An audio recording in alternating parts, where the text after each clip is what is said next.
Hello, everybody, and welcome to Top Gun Maverick. Okay, enough of Tom Cruise impression. So, after 2 months, there's just this one movie that I cannot stop thinking about, and that's Top Gun Maverick. I went to see this movie 3 times in the theater, and all 3 times were exceptional. It's literally one of the greatest. Okay, I'm gonna take this off. So I'm gonna look you in the eye. So Top Gun Maverick, it's one of the greatest movies I've ever seen in my entire life. I'm not even kidding. Let me tell you about my journey with Top Gun in general. I haven't seen the first movie since this May, actually, like literally a few weeks before Top Gun Maverick came out. And what did I think of it? Well, it was okay. I fell asleep a little bit. It's a nice bromance movie. Like, it kind of feels like a music video in the 80s, and it's very much made for its time. Cool flying scenes, I guess, but there isn't really much there to the story. There's no meat to it, really. In general, what I think about Top Gun is that it's just okay. It's an okay movie. It's not anything crazy. It's just Top Gun. I went to see Top Gun Maverick in theaters 1 week after it came out. Okay, so that just shows you how I wasn't really excited for it. And even during COVID, we would in other movies like No Time to Die, Spider-Man No Way Home, they would play that trailer, and I wasn't convinced by it. I didn't think it looked good for some reason. I wasn't sold on the idea of bringing back this, making a legacy sequel out of something that was just okay. You know, I didn't feel like we needed that when I was watching the trailers for the first time. And boy was I wrong. Before I got in the theater, I saw the reviews, and I was honestly surprised by what I was hearing about this movie. I wasn't expecting any of all that. There I am sitting in the theater, and I'm just like, I wonder how this is gonna be like. What is this movie gonna be like? I'm hearing so many great things about it. Am I really gonna like this? Then once there's gonna be a little bit of spoilers, by the way, because this is not a review, much more like me talking about the movie in general and my experience with it. Yeah, so I think during the moment when Maverick says, "Thank you for saving my life," and then Rooster says, "That's what my dad would have done," I was almost bawling. Okay, like, I'm not even joking. My eyes were watery in that moment, and that doesn't happen. Last time that thing kind of happened was during the ending of No Time to Die, and that's very understandable because I love Daniel Craig as James Bond, and it was sad seeing him go.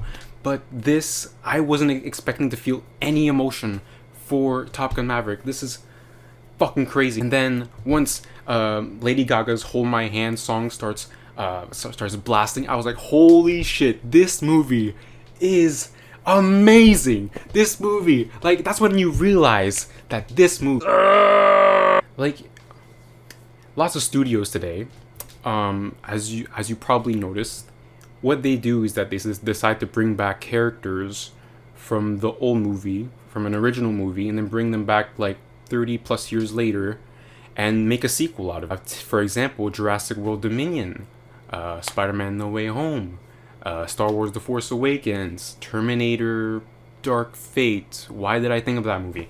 Anyway, the point is, you know, there's so many movies, so many studios doing this nowadays. I'm not saying that No Way Home sucked, but Jurassic World Dominion is the worst example of it. What's funny is that I went to see Top Gun Maverick, like, you know, on a Saturday. Then the next week after, I went to see Jurassic World Dominion on the premiere Thursday. It's like I saw the highest peak of cinema, and then the week after, I saw the lowest peak of cinema.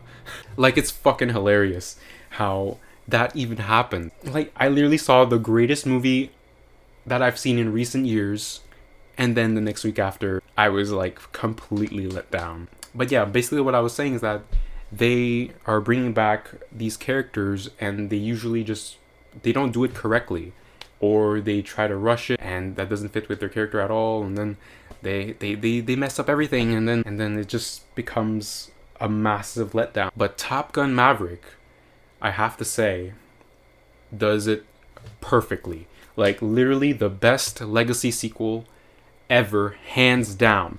Hands down. Hands down.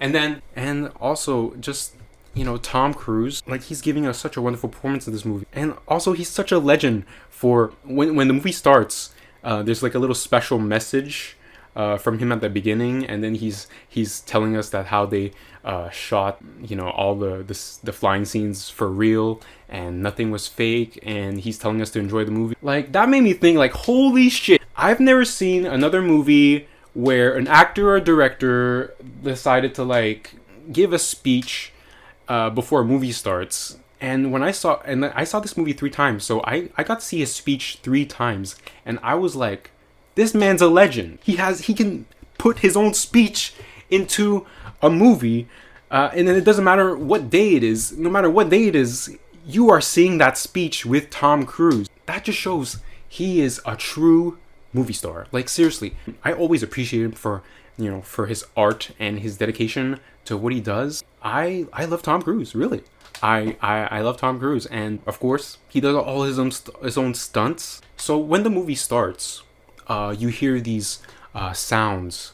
You see the Paramount logo, and then you hear that music, the original, like, doom, doom.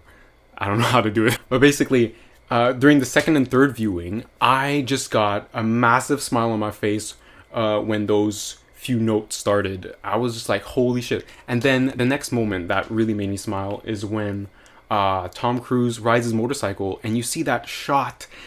It just looks beautiful, and then the camera just zooms in and then just lets you know that yes, that is Tom Cruise on that bike. He is riding that bike for real, and you know that it's him. You know that it's him. And that's just yes, Tom Cruise. And another great thing that I noticed about this movie, the new characters also. So first you have Jennifer Connelly, who plays Penny Benjamin, and I have to say, way better love interest than what's her name? Kelly McGillis?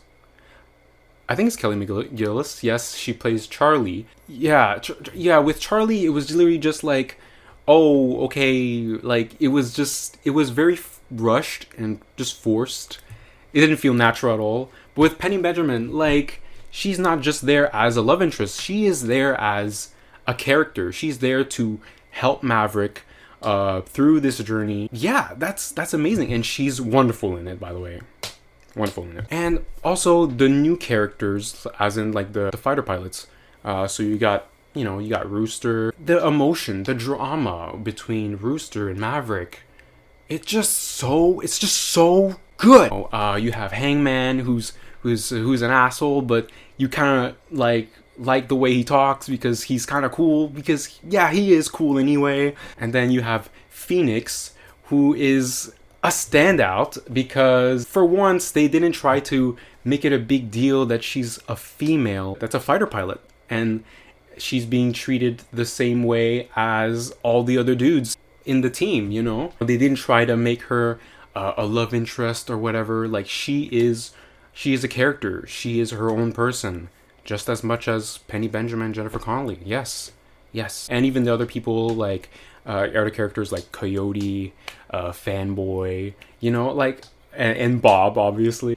See, I'm already remembering these names because they're already so iconic. Don't even get me started on the real flying in this movie. You can tell this thing is shot for real. There's nothing fake about this. I feel like this movie is hurting a lot of, like, these big blockbuster movies like Marvel. When you look back at movies like No Way Home, Doctor Strange, Multiverse of Madness, Black Widow, Shang-Chi, you're like, yeah, those are good movies, sure, but there's just an overabundance of CGI in those movies. You look at a movie like Top Gun Maverick and you just appreciate the commitment of everybody who did all the stunts for real. And it shows in this movie that everybody loves what they're doing. That's what it is. That is what a movie should be. I feel like Top Gun Maverick really changed the game. Well, it is gonna change the game for future movies to come. Kind of like what The Dark Knight did in 2008, when every movie tried to kind of like replicate that effect. And I feel like, I feel like today, future movies are gonna try to do what Top Gun Maverick did. Seriously, Top Gun Maverick really, it's I have to say, it's changing my life. I have to say. And also the score by Hans Zimmer, Lady Gaga, and Harold, what is it, Faltermeyer? I hope I pronounced that correctly. Yes, Harold, Hans Zimmer and Lady Gaga, and Lauren Balfe. I hope I pronounced that right. And of course, Lady Gaga song just Top Gun Maverick is so good. Yeah. Basically, this is one of the greatest movies I've ever seen in my life. I'm so grateful that this movie exists, and I am going to buy this movie the day it comes out. I'm serious. So yeah, this movie just but yeah, I feel like I talked about everything I wanted to say about Top Gun Maverick today. Yeah. So thank you everyone for joining me on this Let's Talk segment. Kind of like just a let's talk about whatever, you know. Next up, maybe I'm going to do a let's talk about Jurassic World Dominion and how it disappointed me, because that's another subject. So take care everyone, and see you on the next one.